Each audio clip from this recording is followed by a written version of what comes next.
Welcome to Beardy, Bruce Lee Central. Hey everybody, it's Birdie here. What's going on, guys? Okay, so Betty Ting Pei, she is a famous Hong Kong actress and she was a close friend of Bruce Lee's. Some even speculate she was Bruce Lee's lover, and actually in this interview she confirms that she indeed was Bruce Lee's girlfriend at the time. And she also confirms that Bruce Lee's brother, Robert Lee, was together with Nora Miao, another famous Hong Kong actress. A lot of people speculated that Bruce Lee and Nora Miao were lovers, but it was actually his brother, Robert Lee, that was together with Nora Miao. And Betty Ting Pei confirms this in this interview. And she also confirms what she thinks is the reason that Bruce Lee died. And the reason being a heart condition. I've never heard about this theory before, and I don't know if it's legit or not, but that is what she thinks. She thinks that Bruce Lee had a heart condition, and that this heart condition somehow was kept a secret from everyone. So, well, here's the interview. Take a look. 那怎么样都要把我跟李小龙这一段这个我们两个人的缘分，为什么呢？因为这些不是三言两语可以说的，对不对？还有人家对你的误解，你不是说很普通的误解。最不舒服的就是，譬如说事情发生了，我才26岁，然后我自己已经就给吓得已经不知道怎么办了，那我也没有任何一个人帮我，我根本也没有做主权嘛。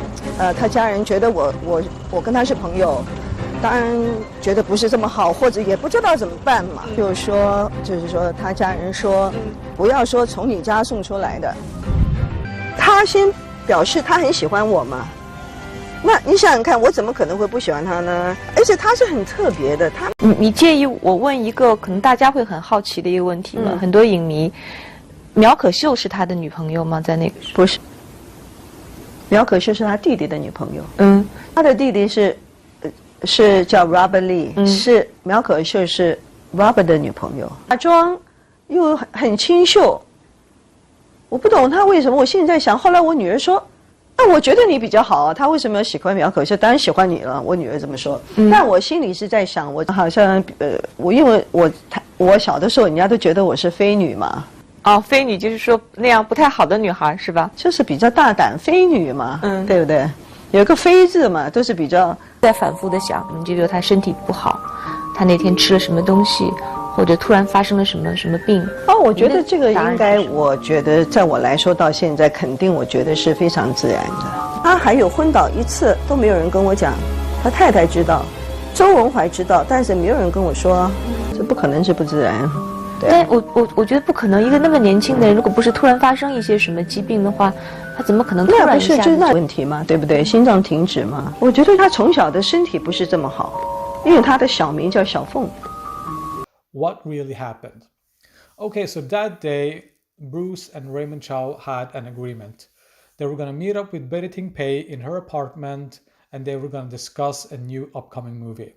So Raymond Chow went and picked up Bruce Lee at his at his house, and they were going to drive over to Betty Ting Pei's apartment. And Raymond Chow already noticed that Bruce Lee wasn't looking too well. Look at this picture. This is just a few days before Bruce Lee passed away. I mean, just look at this picture.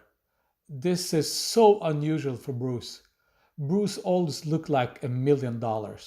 And this guy, I mean, it's unrecognizable. It's not like seeing Bruce Lee at all. He looks half dead already. Look at him. This is a guy that's in serious trouble. And Raymond Chow said that, okay, we don't have to do this today. And Bruce Lee insisted that, no, we're going to do this today. We're going to go to the apartment and have the business meeting. And Raymond said, okay, let's do it. So they left, they drove to her apartment, they met up there, and Raymond Chow left them alone because he was going to go and pick up George Lazenby, because George Lazenby was going to be in Bruce Lee's next movie. So Betty Ting Pei and Bruce Lee was there. They sat there in her apartment and they were discussing the new upcoming movie. And Bruce was just out of it. That whole day he was just wasn't feeling well. And he drank water. It didn't help.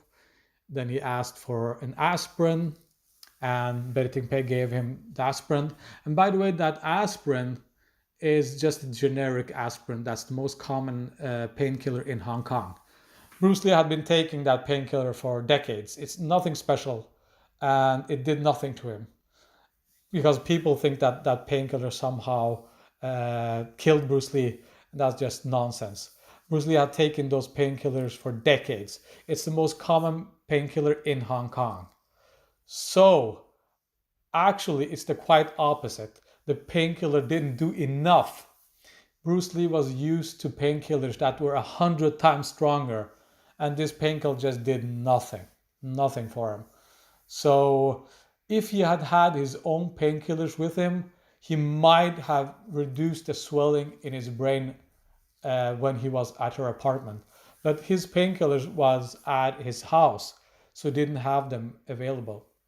So he said, okay, I'm just out of it. I'm going to rest a few hours here on the bed.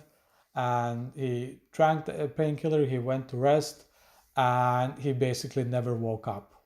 And after half an hour, Betty Ting Pei was like, what's going on here? He's not responding at all. She went to check on him.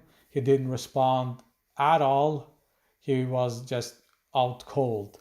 And she got concerned. So she called Raymond Chow. And Raymond Chow came to the apartment and said that he tried to wake up Bruce. Bruce didn't respond. So Raymond Chow called his personal doctor to come and take a look at Bruce.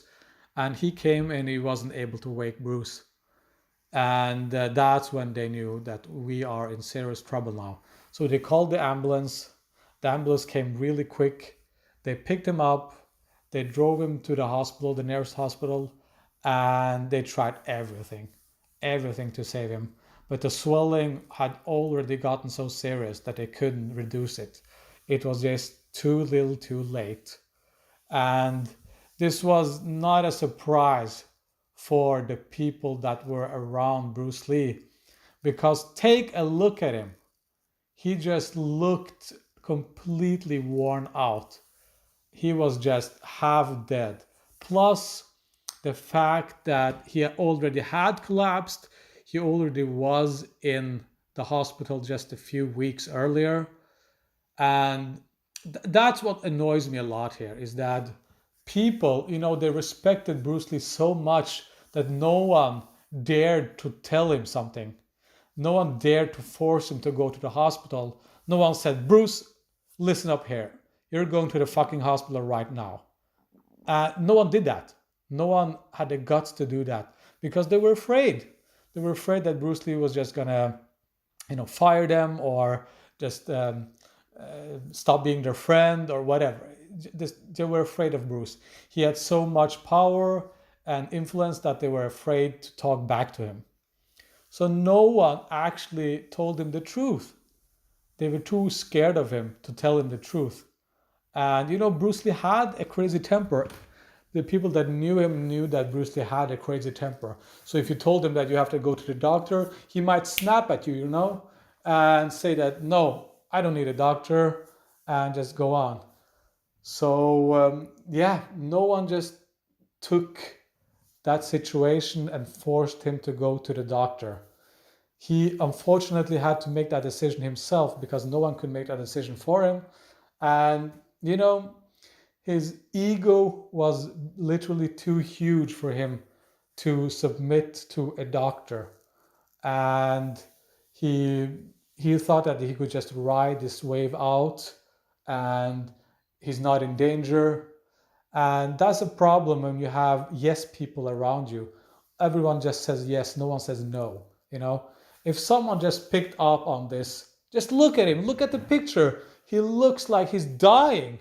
If someone just said, Bruce, enough is enough. Let's get you to the hospital now. Let's get you to the doctor. You need attention right now. No one did that. If someone had done that, Bruce Lee would have been alive today.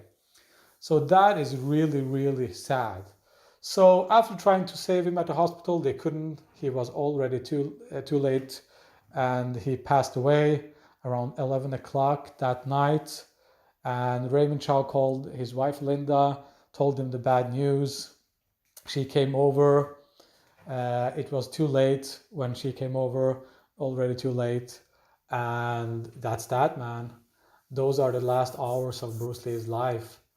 It's just really, really sad that it had to end that way. But you know, what are you gonna do?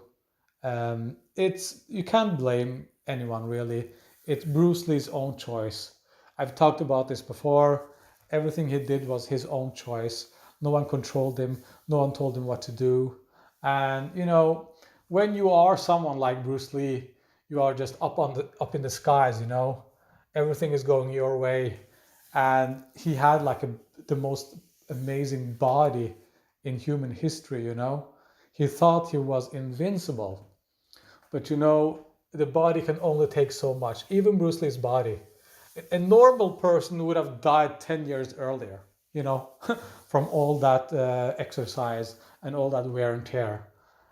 Bruce Lee managed to hold on for another 10 years with that insane regiment. And I mean, just, yeah, it's crazy what he pulled off. So, but you know, eventually his body just said enough is enough.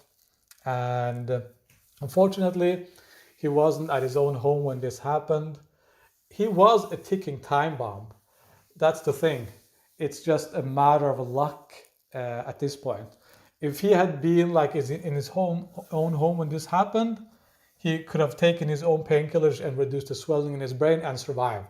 So it's just, you know, dumb luck, if you want to say it that way. Just pure luck, dumb luck. And that day was just unlucky. Unlucky that he was away from his own home and had a severe swelling in his brain, and that's that. So there you go, guys. That's what actually happened the last hours of Bruce Lee's life. And no one is to blame except Bruce himself. And maybe other people can learn from his mistakes. Maybe other types like Bruce, MMA people, martial artists, celebrities, whatever. Even you guys at home listening, if you're working out, listen to your body, man. Listen to your body. It's so important that you listen to your body. If your body is hurting somewhere, it's your back, it's your knee, it's your head, it's your neck, don't just mask it with painkillers. Your body is trying to tell you something. Something is wrong. That's why the pain is there. Evolution sorted that out. There's a reason that nerves can conduct pain, because they're trying to tell you something. Something is wrong here. Fix it. Don't just mask it, fix it. Bruce Lee just masked it. He didn't fix it. He masked it with painkillers. That was a huge mistake. Fix the root cause of your pain, okay? That is the lesson you can take from Bruce Lee, okay? Remember that, guys. Okay, thank you for listening. See you later. Bye.